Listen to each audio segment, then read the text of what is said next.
Ini menjadi suatu sangat penting ya ketika kita betul-betul dituntut untuk bergerak melawan berbagai gerakan-gerakan yang ingin mendegradasi nilai kebangsaan kita, mendegradasi nilai-nilai yang sudah ditanamkan oleh para pendiri NU bahwa mencintai tanah air itu adalah bagian dari iman. Persoalannya adalah zaman sudah berubah. Zaman itu sudah bergeser bahwa ke depan ini ancaman-ancaman itu tidak simetris lagi, tapi asimetris. Nah, ancaman-ancaman secara cyber war, cyber psycho war dan sebagainya ini memang menjadi persoalan jika orang-orang yang punya pemikiran-pemikiran yang wasati, pemikiran-pemikiran jalan tengah ini tidak bisa menguasai berbagai kanal-kanal digital yang saat ini menjadi tumpuan dari berbagai agitasi, ideologi-ideologi yang sebenarnya ingin meruntuhkan kebangsaan kita.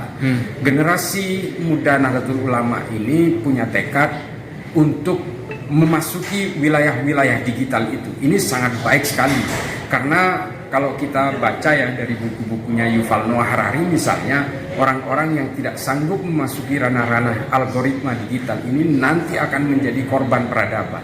Mereka akan menjadi warga kelas 2 yang hanya bisa didikte oleh orang-orang yang menguasai algoritma digital. Ini harus kita perhatikan. Bukan kita memegang 100% sepenuhnya tentang ramalan-ramalan Yuval Noah Harari, tapi memang ini menjadi pegangan bagi kita dan kenyataan yang ada di sekitar kita itu bahwa dunia digital ini betul-betul berada di sekeliling kita. Tidak ada kehidupan kita hari ini yang tanpa keterlibatan digital. Nah, ini adalah sangat penting kepada generasi muda Nahdliyin. Mulai dari hari ini hingga ke depan kita harus berani untuk menguasai ruang-ruang itu. Ini kan sebenarnya kejahatan-kejahatan pemikiran. Ini adalah kejahatan-kejahatan penunggangan agama ya untuk atas nama hegemoni politik. Rata-rata gerakan-gerakan radikal dan ekstrim itu kan dilakukan oleh orang-orang yang punya ambisi politik. Nah, ideologi itu harus dilawan dengan ideologi, pemikiran harus dilawan dengan pemikiran. Ya, ini tidak bisa lagi perang simetris, harus dilawan dengan asimetris. Asimetris lawannya asimetris. Kita tidak bisa juga melakukan pendekatan-pendekatan hukum secara represif terhadap pemikiran. Ini adalah dunia demokrasi. Kita menganut itu. Oleh karena itu, dari kawan-kawan sekalian memang terutama dari kalangan Nahdliyin, generasi muda Nahdlatul Ulama dituntut untuk melakukan perang propaganda itu, perang ideologi, perang pemikiran, supaya apa? Populasi kita itu tidak terjajah sepenuhnya, digerus satu persatu untuk mengadopsi ideologi-ideologi yang membawa agama ke arah kebencian, caci maki, dan brutalitas. Ini memang tidak boleh diberi ruang karena fungsi agama itu adalah untuk menenteramkan, memberikan kedamaian, dan menjunjung tinggi kemanusiaan. Kalau kita runut secara historik sebenarnya pasca Perang Dingin ini kan dunia Barat ini tidak punya lawan setelah tumbangnya komunisme. Nah, di sini kemudian kalau teori ideologi itu kalau tidak ada musuhnya, dia tidak akan berkembang dan membesar.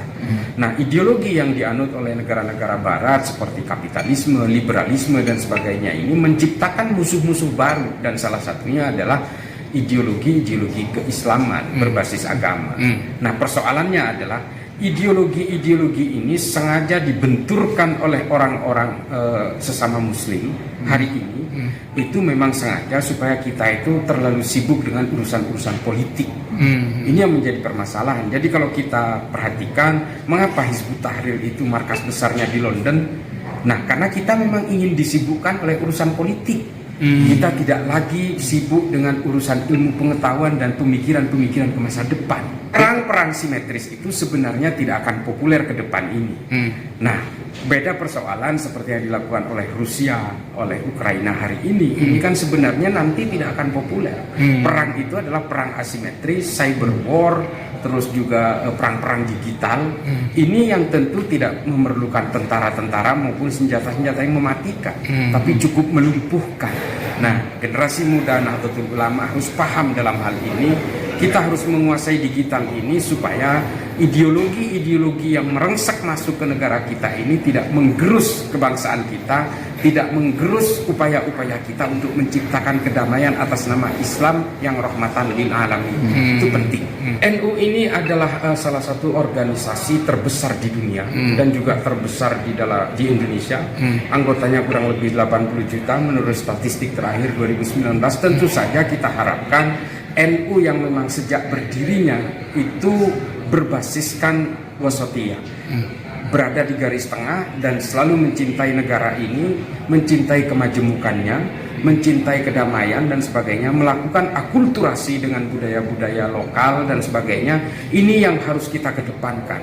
Ini harus kita kampanyekan, narasikan secara aktif supaya masyarakat kita tidak tergerus oleh ajaran-ajaran agama yang eksklusif, takfir dan sebagainya. Ini kan bahaya kalau ajaran-ajaran yang eksklusif, yang non-inklusif ini mendominasi kita, maka kita akhirnya terlibat dalam kebencian-kebencian satu sama lain, bukan hanya terhadap orang yang memeluk agama lain, tapi juga yang merasa seagama tapi berbeda tafsir. Ini menjadi persoalan, dan orang-orang NU, anak-anak muda NU, generasi-generasi muda NU harus menjaga garis besar perjuangan NU, bahwa NU harus menjauh dari dehumanisme dan juga anti kedamaian itu tadi.